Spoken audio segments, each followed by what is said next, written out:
Vamos lá então? Vamos entender então qual é essa visão de Machado a respeito da vida e da morte, né? No seu Humanitas, na teoria de Quincas Borba. Então, ó, para entenderes bem o que é a morte e a vida, basta contar-te como morreu minha avó. Então ele está falando aqui com o Rubião, né? Dois personagens do Quincas Borba. Como foi? Senta-te. Rubião obedeceu, dando ao rosto o maior interesse possível, enquanto Quincas Borba continuava a andar. Foi no Rio de Janeiro, começou ele, defronte da Capela Imperial, que era então real, em dia de grande festa. Minha avó saiu, atravessou o adro para ir ter a cadeirinha, que a esperava no Largo do Paço. Gente como formiga, o povo queria ver entrar as grandes senhoras nas ruas ricas, nas suas ricas traquinagens, voltando nas suas ricas traquitanas, né? Todas emperequetadas. No momento em que minha avó saía do adro para ir à cadeirinha, um pouco distante, aconteceu espantar-se uma das bestas de uma sege, né? Parado lá uma carruagenzinha, né? Estava lá parada e a besta se assustou. A besta, o cavalo, o burro, né? O animal se assustou. A besta disparou, a outra imitou-a. Confusão, tumulto, minha avó caiu, e tantas mulas como a sege passaram-lhe por cima. Foi levada em braços para uma botica, né, uma farmácia da rua direita. Veio um sangrador, né, que era um sangrador, né, lá o médico, o farmacêutico, né, mas era tarde. Tinha a cabeça rachada, uma perna e o ombro partidos. Era toda sangue, expirou minutos depois. Foi realmente uma desgraça, disse Rubião. A resposta de Quincas: não, não. Houve o resto. Aqui está como se tinha passado o caso. O dono da sege estava no adro e tinha fome, muita fome, porque era tarde, e almoçara cedo e pouco. Dali pôde fazer sinal ao cocheiro. Este fustigou as mulas para ir buscar o patrão. A sege, no meio do caminho, achou um obstáculo e derrubou. Esse obstáculo era minha avó. O primeiro ato dessa série de atos foi um movimento de conservação. Humanitas tinha fome. Se em vez de minha avó fosse um rato ou um cão, é certo que minha avó não morreria, mas o fato era o mesmo: Humanitas precisa comer. Se em vez de um rato ou de um cão fosse um poeta, Byron ou Gonçalves Dias, diferia o caso no sentido de dar matéria a muitos necrológios. Quer dizer, mudaria a história, mudaria o fato de ser um poeta, de ser alguém famoso. Mas o fundo subsistia.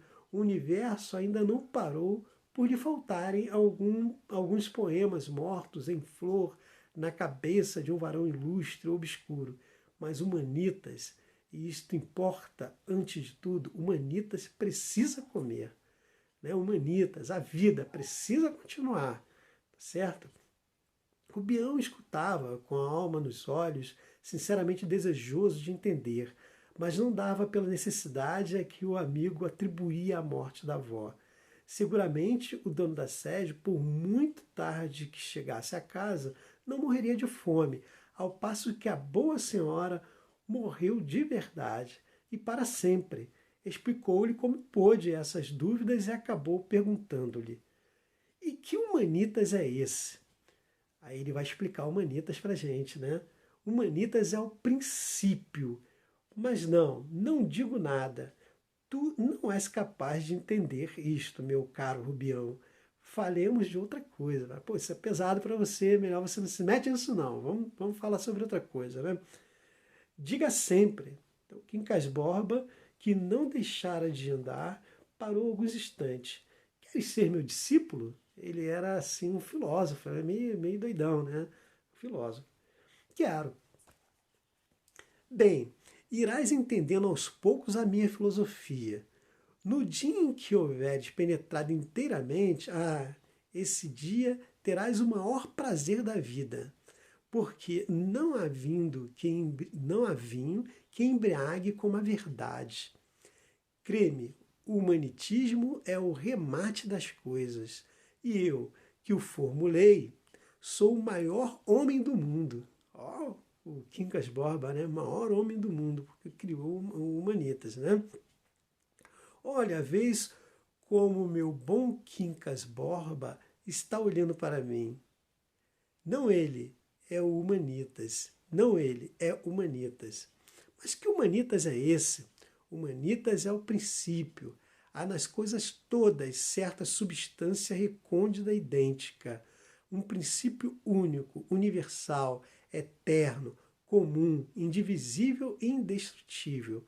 Ou, para usar a linguagem do grande Camões, uma verdade que nas coisas anda, que mora no visível e invisível. Esse é o Humanitas. Pois essa substância ou verdade, esse princípio indestrutível, é que é Humanitas. Assim lhe chamo porque resume o universo. E o universo é o homem. Vais entendendo? Pouco. Mas ainda assim, como é que a morte de sua avó, ele estava entendendo, era Bulufas, né? Estava meio perdidão ali com o papo do Quincas Borba. Aí continua Quincas Borba. Não há morte. O encontro de duas expansões ou a expansão de duas formas pode determinar a supressão de uma delas. Então, encontro de duas forças, para que a vida continue, uma delas tem que ser suprimida. É a luta do mais forte com o mais fraco pela sobrevivência. Mas rigorosamente não há morte, há vida, porque a supressão de uma é a condição da sobrevivência da outra. E a destruição não atinge o princípio universal e comum. Daí o caráter conservador e benéfico da guerra. Supõe tu um campo de batalhas e duas tribos famintas. As batatas apenas chegam para alimentar uma das tribos, que assim adquire forças para transpor a montanha e ir a outra vertente, onde há batatas em abundância. Mas, se as duas tribos dividirem em paz as batatas do campo, não chegam a nutrir-se suficientemente e morrem de inanição. A paz, nesse caso, é a destruição. A guerra é a conservação. Uma das tribos extermina a outra e recolhe os despojos. Daí a alegria da vitória, os hinos, as aclamações, recompensas públicas e todos os demais efeitos das ações bélicas. Se a guerra não fosse isso, tais demonstrações não chegariam a dar-se, pelo motivo real de que o homem só comemora e ama o que lhe é aprazível ou vantajoso, e pelo motivo racional de que nenhuma pessoa canoniza uma ação que virtualmente a destrói. Ao vencido, ódio ou compaixão. Ao vencedor, as batatas. Mas a opinião do exterminado? Não há exterminado. Desaparece o fenômeno. A substância é a mesma. Nunca viste ferver água? Hás de lembrar-te que as bolhas fazem-se e desfazem-se de contínuo, e tudo fica na mesma água. Os indivíduos são essas bolhas transitórias. Bem, a opinião da bolha. A bolha não tem opinião. Aparentemente, há nada mais contristador que uma dessas terríveis pestes, e preste atenção nisso aqui, que é muito atual, né? Essa partezinha aqui é muito atual, olha só. Bolha não tem opinião. Aparentemente, há nada mais contristador que uma dessas terríveis pestes que devastam um ponto do globo. E, todavia, esse suposto mal é um benefício. Todavia, esse suposto mal é um benefício. Não só porque elimina os organismos fracos. Matam só os velhinhos, né? Ou muito mais os velhinhos, né?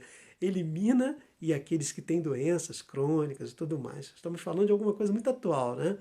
Então, todavia, esse suposto mal é um benefício. Não só porque elimina os organismos fracos, incapazes de existência, como porque dá lugar à observação, à descoberta da droga curativa. Parece até quem está escrevendo hoje, né? A higiene é filha de podridões seculares. Devemos-la a milhões de corrompidos e infectos. Nada se perde, tudo é ganho. Repito, as bolhas ficam na água. Vês este livro? É Dom Quixote. Se eu destruir o meu exemplar, não elimina a obra, que continua eterna nos exemplares subsistentes e nas edições posteriores. Eterna e bela, belamente eterna, como este mundo divino e supradivino. Muito legal isso aqui, muito bacana, né? A gente volta.